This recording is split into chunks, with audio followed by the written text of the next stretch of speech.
two birds. First will be their obvious size difference, followed by their coloration, and last as afterthought. It is a parallel. The let's welcome Eclipse, our Malay fish owl. Another local species that you can spot right here in Singapore.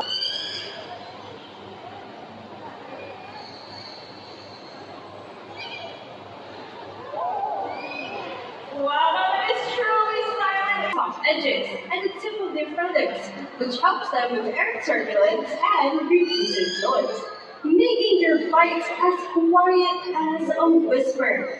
Now,